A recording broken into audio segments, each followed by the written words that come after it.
안녕하십니까. 박동순TV의 박동순입니다. 오늘은 2020년 1월 8일 수요일 오전입니다.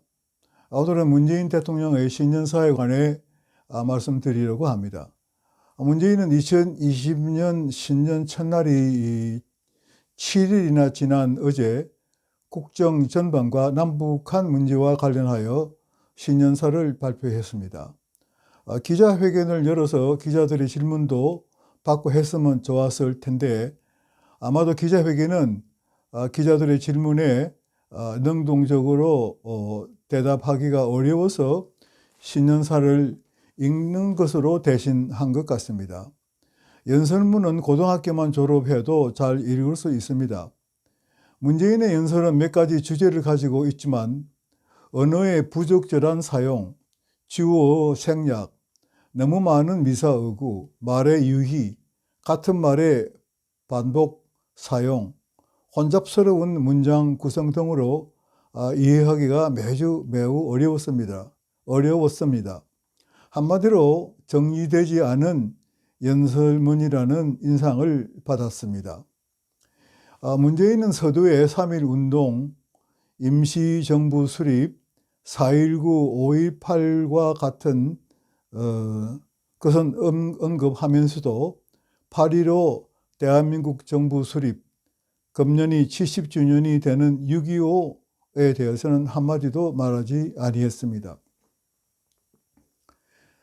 8.15 대한민국 건국과 70년 전 6월 25일 북한의 남침에서 나라를 지켜 오늘날 세계 인류 국가를 만든 역사를 말하지 않고 촛불 우는 하니 문재인의 머리에 무엇이 들어있는지 의심하지 않을 수 없습니다.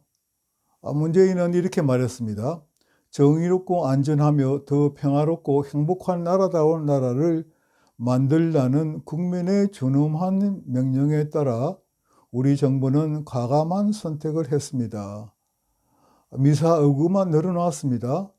정의롭고 안전한 나라, 더 평화롭고 행복한 나라다운 나라. 여기에 주목할 것은 이러한 만들라는 국민의 준엄한 명령에 따라 국민이 준엄하게 명령한 일이 없다고 저는 생각합니다. 그런데 문재인은 있다고 가정을 하고 우리 정부는 과감한 선택을 했습니다. 여기에 과감한 선택에 주의할 필요가 있습니다. 문재인은 집권한 이후에 몇 가지 과감한 선택을 했습니다. 그걸 총체적으로 말하면 좌경향, 사회주의, 고려 연방제로 가는 몇 가지 중요한 선택을 한 것을 의미하는 것으로 저는 생각을 합니다. 그리고 문재인은 반칙과 특권을 청산하고 불평등과 양극화를 극복하기 위해 흔들림 없이 노력해 왔습니다. 사실과 다른 말이죠. 반칙과 특권은 문재인과 그 추종자들만의 특권이었을 뿐입니다. 문재인은 또한 포용, 혁신, 공정에서 확실한 변화를 체감할 수 있도록 하겠다고 말했는데 그가 포용, 공정을 말할 수 있습니까? 문재인은 또한 노동이 존중받는 사회로 한 걸음 더 다가가겠다고 했습니다. 노동은 어느 국가나 사회에 있어서 살아가기 위해서 필요한 것입니다. 그러나 노동이 존경받는 나라라는 표현은 사회주의 국가를 말할 때 쓰는 말입니다. 민노총을 직접 말하지는 아니했지만 민노총이 온갖 불법을 저행하고 있는데 이에 더하여 노동이 존경을 받는 사회를 만들겠다고 하겠습니다. 노동천국을 만들겠다는 것입니다. 국민들 중에 노동을 하지 않는 국민이 어디 있습니까? 노동천국이라는 말은 맞지 않는 말입니다. 농정틀도 과감히 전환하겠습니다 라고 말했습니다. 농정틀이란 무엇입니까?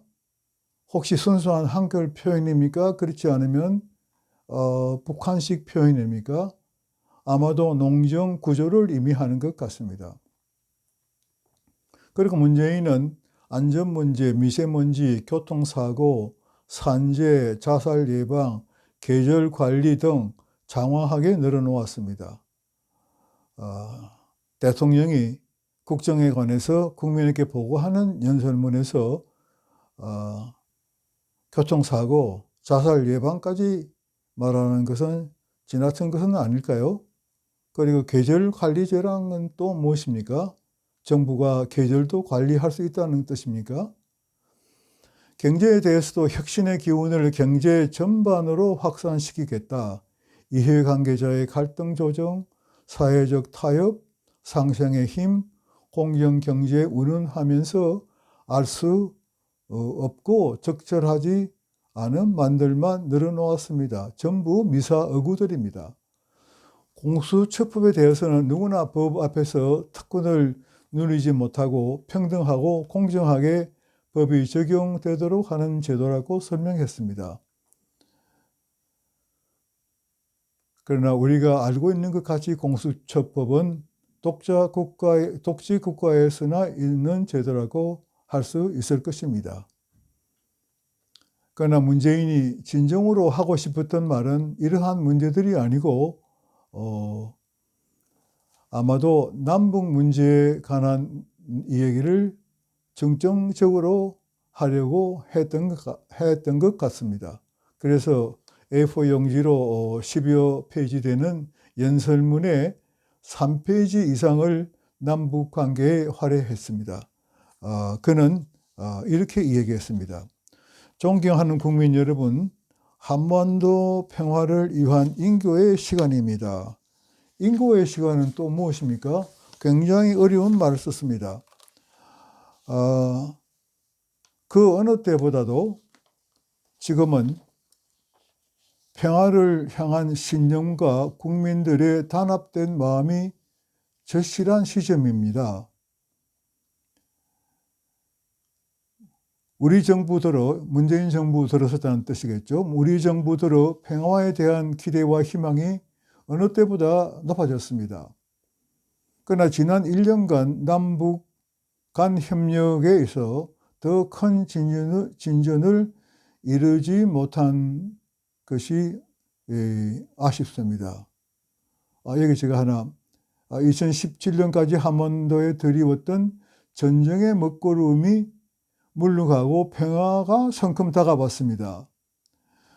여러분 아시다시피 작년 한 해만 해도 북한은 10여 차례 단거리 미사일을 발사했습니다.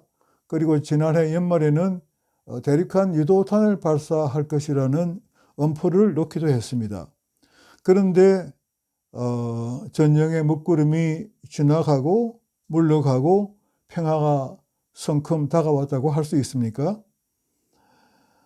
그리고 또 이렇게 말합니다. 북미 대화가 본격화되면서 남과 북 모두가 북미 대화를 앞세웠던 것이 사실입니다. 이 말의 뜻은 북미 대화가 진전되는 것에 따라서 남북 협력도 따라가기로 했다, 이런 뜻입니다. 그런데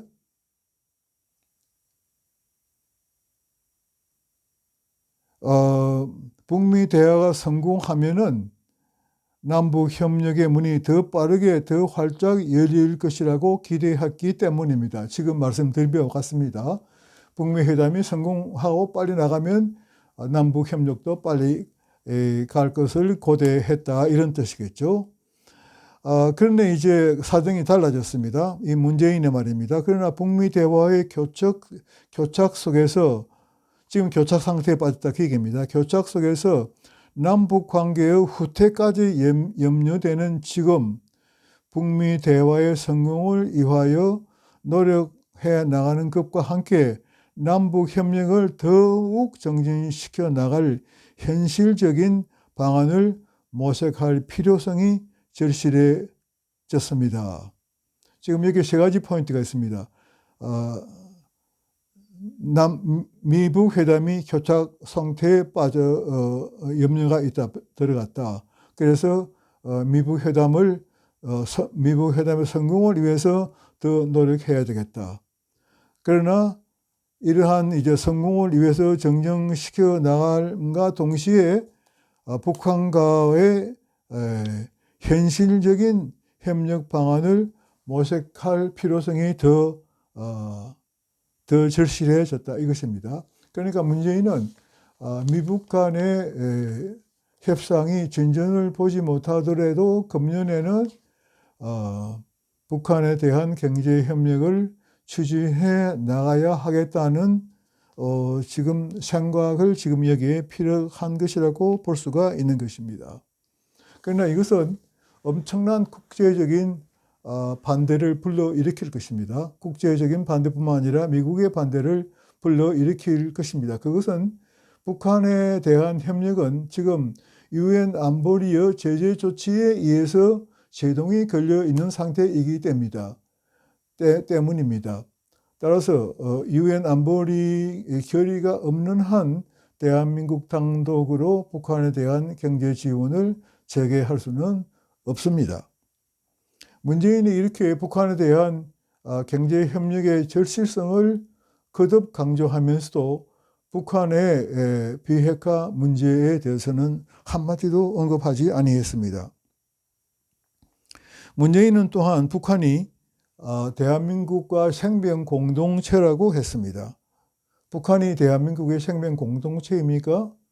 북한은 오늘날도 아직까지도 대한민국을 적화 통일하려는 야욕을 버리지 않고 있습니다. 북한이 이러한 야욕을 버리지 않는 한 대한민국과 북한은 생명 공동체가 될 수 없는 것입니다. 그리고 이제 문재인은 그 북한에 대한 경제 협력의 일환으로 개성공단과 금강산 관광 재개를 위한 노력도 계속해야 할 것이라고 말했습니다. 그리고 이어 그는 올해는 6.15 남북 공동선언 20주년을 맞는 뜻깊은 해입니다. 그리고 이 공동선언에 관련된 행사를 추진하고 그리고 김정은 위원장의 답방을 위한 여건이 하루속히 갖추어지도록 남과 북이 함께 노력해 나가길 바랍니다. 이렇게 얘기를 했습니다. 여러분 아시다시피 이 6.15 남북 공동선언문은 김대중 대통령과 김일성이 20년 전에 만나 합의한 문서인데 이 문서에 대해서도 그 적법성에 관한 논의가 많습니다. 사실 이러한 내용의 문서는 국회의 동의를 받아야 하는 것입니다. 그러나 그럼에도 불구하고 이 문서는 양측에 의해서 이행이 되지 않은 문서입니다. 따라서 이 문서는 오래전에 사문화된 문서입니다. 그런데 문재인은 이 문서를 또 들고 나왔습니다. 그리고 문재인은 과거 작년에도 제가 기억하기에는 북한에 대해서 6.15 공동선언 공동행사를 하자 했는데 북한이 이를 비토한 것입니다. 그런데 또 금년에 이 행사를 하자. 그리고 이제 김정은까지 데리고 오자 하는 얘기를 하는 것입니다. 제가 보기에는 금년에도 북한은 공동 행사를 비토할 것은 분명합니다. 그러나 김정은의 답방은 가능성이 있다고 저는 생각합니다. 그것은 금년 4월 총선 때문입니다. 만일에 김정은의 답방이 문재인과 그 추종자들로 하여금 국회 다수 의석을 얻게 하는데 도움이 된다고 생각하면은 김정은은 올 것입니다. 아마도 문재인은 이것을 염두에 두고 한 말이라고 저는 생각을 합니다. 문재인의 이러한 그 남북관계 협력에 대해서 주한 해리스 대사는 어제 그러니까 문재인의 신년사가 나오자 그 직후에 반대 의견을 분명히 했습니다. 남북한 경제협력은 미북 간의 그 협상 진전과 발을 맞춰야 된다고 제동을 걸었습니다. 그리고 이제 문재인이 미국 간의 협상의 전진을 위해서 노력한다고 했는데 이것은 허튼 일입니다. 왜냐하면 김정은은 여러 차례 공개적으로 미국 회담에 문재인이 끼어들 여지가 없다는 말을 해왔습니다. 그리고 미국도 이제는 문재인이 북미 회담에 끼어들 여지가 없다는 것을 간접적으로 표명한 바 있습니다. 문재인이 어쩌면 헛물을 마시고 있는지도 모릅니다. 결론적으로 말씀드리면은 4월 총선에서 자유우파 세력이 이기느냐 지느냐 하는 문제가 관건이라고 하겠습니다. 만일에 하나라도 우파 세력이 지면은 문재인의 독주는 계속될 것입니다.